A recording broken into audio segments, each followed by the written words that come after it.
জয় বাবা। যাই হোক, আজকে আমরা টেন্স নিয়ে আলোচনা করব। দেখো, টেন্স না জানলে কিন্তু তোমাদের কোনো টেন্স মানে কি, এক কথা হলো কাল, বাংলায় বলা হয় কাল। তাহলে টেন্স না জানলে কিন্তু, অর্থাৎ বাক্যটা তুমি যদি তৈরি না করতে পারো তাহলে কিন্তু তুমি কোনো কিছুই করতে পারো না, সে ভয়েস চেঞ্জ হোক আর নিয়ারেশন চেঞ্জ হোক, যাই করো সেটা কিন্তু করা সম্ভব না। তাহলে টেন্স মানে কি, কাল। তাহলে টেন্স মানে যদি কাল হয়, তাহলে টেন্সকে কত ভাগে ভাগ করা হয়? টেন্সকে 3 ভাগে ভাগ করা হয়, মূলত হলো 3 ভাগ। একটা হলো পাস্ট টেন্স, একটা কি বললাম, পাস্ট টেন্স, অর্থাৎ অতীত। বলে না পাস্ট ইজ পাস্ট, তার মানে কি অতীতকাল। আচ্ছা, 2 নম্বরে কি বলবো, প্রেজেন্ট মানে বর্তমানকাল। আর একটা হলো ফিউচার। তাহলে টেন্স কত প্রকারের? 3 প্রকারের। কি কি বললাম? একটা পাস্ট টেন্স, একটা প্রেজেন্ট টেন্স, একটা ফিউচার টেন্স। এবার দেখো, এই যে 3 প্রকার টেন্স, মূলত তো 3 প্রকার। এবার প্রত্যেকটা টেন্সকে আবার 4 ভাগে ভাগ করা হয়েছে। কত ভাগে বললাম? 4 ভাগে। তাহলে 4 ভাগে যে ভাগ করলাম, এই 4 ভাগের এক একটা টেন্স হলো 4 ভাগে ভাগ করা হয়। এক একটা টেন্স, অর্থাৎ পাস্ট টেন্সের 4টে ভাগ, প্রেজেন্ট টেন্সের 4টে ভাগ এবং ফিউচার টেন্সের 4টে ভাগ। ঠিক আছে? তাহলে 3টে যদি টেন্স হয় তাহলে 3 4-এ কত? 12টা টেন্স, তাই তো? তাহলে 3 4-এ কটা টেন্স? 12টা টেন্স। তাহলে আজকে আমরা যে আলোচনাটা করব সেটা হলো প্রেজেন্ট ইনডিফিনাইট, অর্থাৎ বর্তমান কাল নিয়ে আলোচনা করব, অর্থাৎ প্রেজেন্ট ইনডিফিনাইট। এই প্রেজেন্ট ইনডিফিনাইটকে কিন্তু সিম্পল প্রেজেন্টও বলা হয়। কি বললাম? প্রেজেন্ট ইনডিফিনাইটকে সিম্পল প্রেজেন্টও বলা হয়। বোঝা গেছে কি বললাম? প্রেজেন্ট ইনডিফিনাইটকে সিম্পল প্রেজেন্টও বলা হয়। এইবার আমি একটা যদি উদাহরণ দিয়ে বোঝানোর চেষ্টা করি, যে আমরা ইংরেজি শিখি। কি বললাম? আমরা ইংরেজি শিখি। আবার রিপিট করছি, আমরা ইংরেজি শিখি। নোট ডাউন করে নিতে পারো। দেখো, তাহলে এইখানে আমরা তো টেন্সের মূলত 3টে ভাগ। কি? একটা হলো পাস্ট টেন্স, একটা প্রেজেন্ট টেন্স, একটা ফিউচার টেন্স। তাহলে এই যে আমি বাক্যটা বললাম, অর্থাৎ আমরা ইংরেজি শিখি, তাহলে তোমার কি এটা মনে হয় যে তুমি আগে শিখেছো এই বাক্যটা দেখে? নিশ্চয়ই না। তাহলে এটা পাস্ট টেন্স তো হবেই না। তোমার কি এটা দেখে কি মনে হয় যে আমরা ইংরেজি শিখি, এটা মানে ভবিষ্যতে শিখবো? এটা কি হবে? নিশ্চয়ই না। তাহলে নিশ্চয়ই এটা কি? অবশ্যই প্রেজেন্ট টেন্স। কিন্তু প্রেজেন্ট টেন্সের মধ্যে কোনটা? ঠিক আছে? তাহলে এখানে তুমি আবার যদি একটু প্রশ্ন করো, আমরা ইংরেজি শিখি, তো কেউ যদি তোমাকে জিজ্ঞাসা করে কখন শেখো? যখন দরকার হয় তখন শিখি, যখন তখন শিখতে পারি। তাহলে এইখানে এই যে কি, এই শব্দটা দেখে কিন্তু আমরা কিন্তু বুঝতে পারছি না যে এটা এটা কি বলো তো? ইংরেজি শিখি মানে কি, মানে কখন শিখি ঠিক নেই, কিন্তু শিখি। বোঝা গেছে? এটা কিন্তু অবশ্যই পাস্ট টেন্সও না, আবার ফিউচার টেন্সও না, এটা হলো প্রেজেন্ট টেন্স।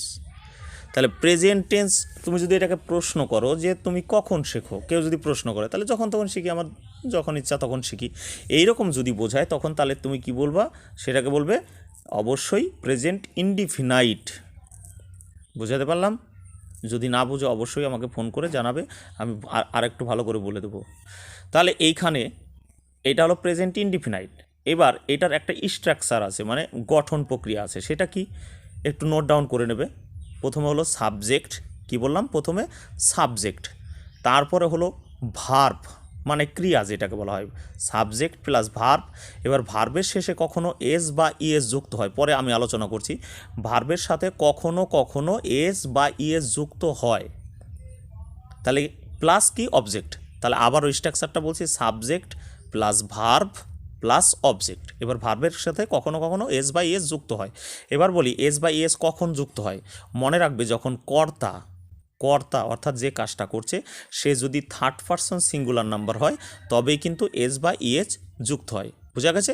কর্তা যদি থার্ড পারসন সিঙ্গুলার নাম্বার হয় তবে এস বা ইএস যুক্ত হয়। এবার প্রশ্ন হলো, কর্তা থার্ড পারসন সিঙ্গুলার নাম্বার কিনা এটা কী করে বুঝবো? বলে দিই, থার্ড পারসন হলো কারা? হি আর শি। কি বললাম? হি আর শি, এটা হলো থার্ড পারসন। কি কি? হি আর শি। আর নাম রাম শ্যাম যদু মধু, ঠিক আছে, বেবি, ঠিক আছে, এরকম হতে পারে, রিয়া, এরকম হতে পারে। এই নাম আর হি শি এগুলা হলে থার্ড পারসন সিঙ্গুলার নাম্বার।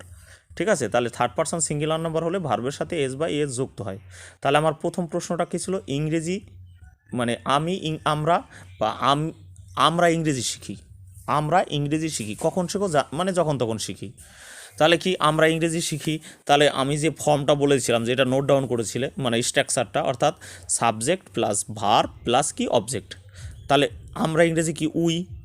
তাহলে কর্তা সাবজেক্ট হলো উই, উই হলো আমরা, তারপরে কি ভার্ব, ভার্ব মানে কি কাজ, যেটা কাজটা কি শেখা না, তাহলে শেখা ইংরেজি কি অবশ্যই লার্ন মানে শেখা, এটা ভার্বের প্রথম ফর্ম হবে। হ্যাঁ, V1 V2 V3 আছে তো প্রথম ফর্ম হবে, তাহলে কি উই লার্ন, তাহলে সাবজেক্ট আর ভার্বের কাজ হয়ে গেল। প্লাস কি অবজেক্ট, অবজেক্টটা কি ইংরেজি, ঠিক আছে ইংরেজি, তাহলে উই লার্ন ইংলিশ, তাহলে উই লার্ন ইংলিশ মানে কি আমি ইংরেজি শিখি, হয়ে গেল। তাহলে এইখানে আমি একটা কথা বলেছিলাম যে ভার্বের সাথে এস বা ইএস যুক্ত হয়, তাহলে এখানে লার্নই হলো কেন, এস বা ইএস যুক্ত হলো না কেন? দেখো এইখানে আমি বলেছি এস বা ইএস কখন যুক্ত হবে, যখন কর্তা থার্ড পারসন সিঙ্গুলার নাম্বার হয়, এবং থার্ড পারসন সিঙ্গুলার নাম্বার কারা, হি সি আর নাম। তাহলে এখানে আমরা তো আর থার্ড পারসন না, তাই কি হলো এখানে এস বা ইএস যুক্ত হলো না। তাহলে কি হলো উই লার্ন ইংলিশ, আমরা ইংরেজি শিখি, ঠিক আছে। তাহলে এইটাকে যদি তুমি ইংরেজি মানে নেগেটিভে প্রকাশ করো, একটা বাক্য শিখে তাকে নেগেটিভ করব, প্রশ্নবোধক করব, নেগেটিভ প্রশ্নবোধক করব, ঠিক আছে। তাহলে আমরা প্রথম বাক্যটা ছিল কি আমরা ইংরেজি শিখি, তোমরা লিখেছো কি উই লার্ন ইংলিশ।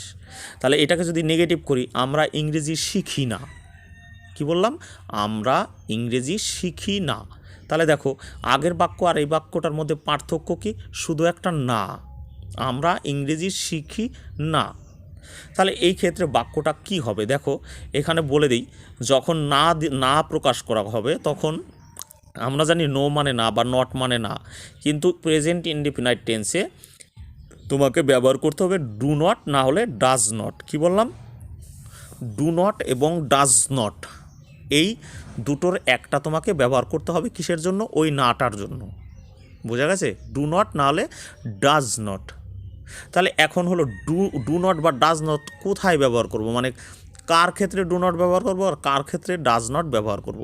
তাহলে এখানে একটু বলে দিই আগের মতোই, অর্থাৎ কর্তা যদি থার্ড পারসন সিঙ্গুলার নাম্বার হয় তবে কি হবে, অবশ্যই ডাজ নট, আর বাদবাকি ক্ষেত্রে ডু নট। বোঝাতে পারলাম, কর্তা যদি থার্ড পারসন সিঙ্গুলার নাম্বার হয় তবে কি হবে, ডাজ নট, আর বাদবাকি ক্ষেত্রে ডু নট। তাহলে থার্ড পারসন সিঙ্গুলার নাম্বার কারা, হি সি আর কি, অবশ্যই রাম শ্যাম যদু মধু বেবি রিয়া এগুলা, ঠিক আছে।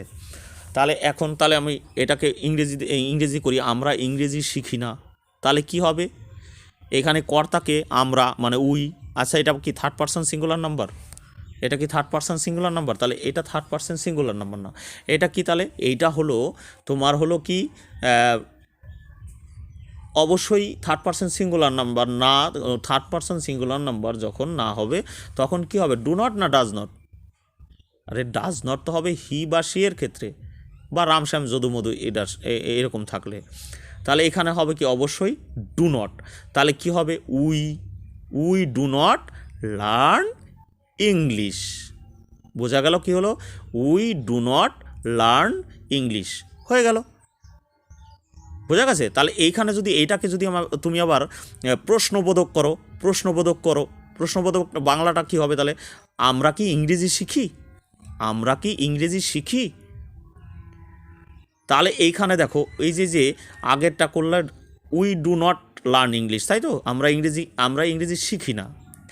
তাহলে এখানে আমরা পরের প্রশ্নটা কী করলাম, আমরা কি ইংরেজি শিখি জিজ্ঞাসা চিহ্ন, তখন শুধু কি ওই নটটাকে বাদ দিয়ে দেবে, ডুটাকে আগে নিয়ে চলে আসবে, তাহলে কি হবে, ডু উই লার্ন ইংলিশ জিজ্ঞাসা চিহ্ন হবে, ডু উই লার্ন ইংলিশ জিজ্ঞাসা চিহ্ন দিলেই হয়ে গেল।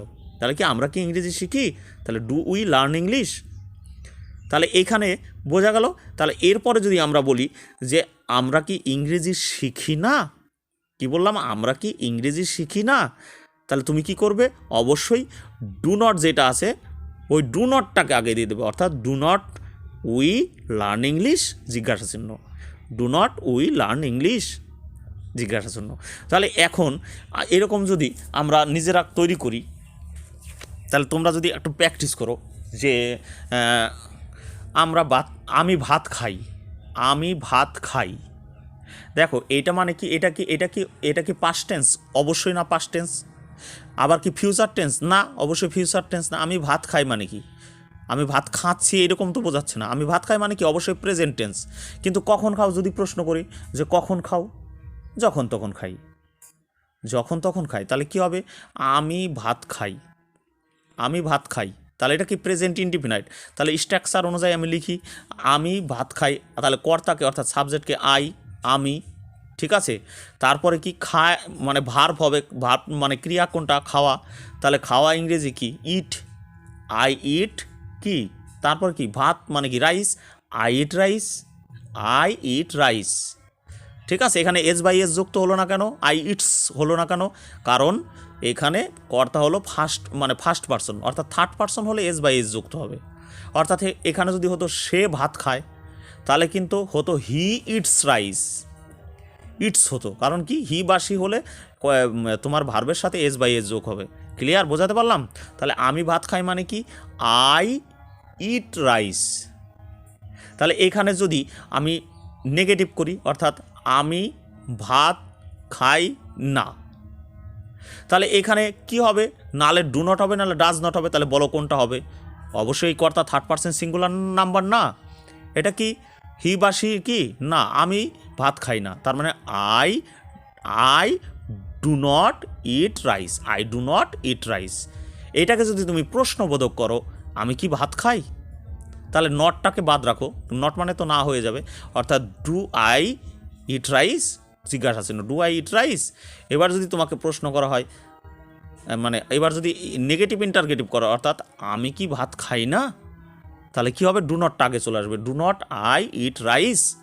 তাহলে এইভাবে তোমরা যদি বের করে করতে থাকো, তোমরা এরকম বাক্য বের করো। তাহলে তোমাকে যদি আমি একটা বাক্য দিই, সে স্কুলে যায়, সে স্কুলে যায়, দেখো যায় মানে কি, সে কি যাচ্ছে বোঝাচ্ছে না, যাচ্ছে বোঝাচ্ছে না, যায় কখন যায়, স্কুলে যায় যখন ইচ্ছা তখন, মানে টাইম মানে যে কোনো একটা টাইমে যায়।